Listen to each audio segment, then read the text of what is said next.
The US State Department says terrorists are using chemical weapons in Syria. It comes in the latest travel alert for the country and refers to the Al-Nusra group, now known as Tahrir al-Sham.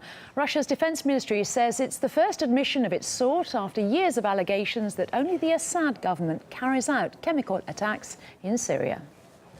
Tactics of ISIS, Hayat Tahrir al-Sham and other violent extremist groups include the use of suicide bombers, kidnapping, small and heavy arms, improvised explosive devices and chemical weapons.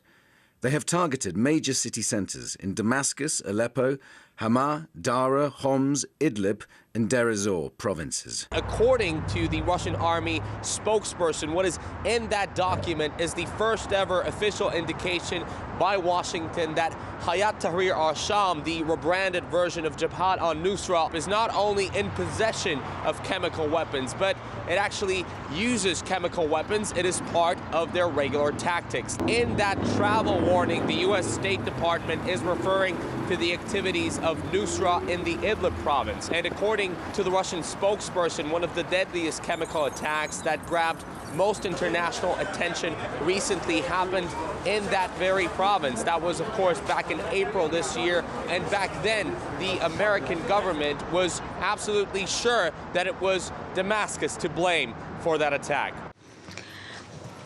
Yesterday morning, we awoke to pictures, to children.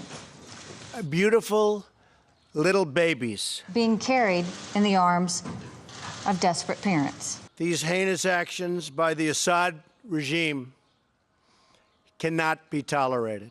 We remember what these words resulted in. The American military launching strikes on a Syrian army base in a different province, and that led to a massive escalation of the Syrian crisis. Washington fell out with Moscow over this. And I remember back then, the Russian Foreign Minister Sergei Lavrov multiple times called on the international community for an in-depth, independent investigation of it, while investigations of reports of other chemical attacks, including those on government-controlled territories in Syria, were never even begun.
In the meantime, the investigation into April's chemical attack in the Idlib province continues by a team of experts from the UN and a UN-backed chemical watchdog. But no experts have actually been sent to the scene, and that's why the mission has been criticized by Moscow. The results will be presented to the UN Security Council in a week. And if Russia continues to see the efforts of the mission as insufficient, Moscow has threatened to suspend their backing of the mission's mandate as a permanent member of the UN Security Council.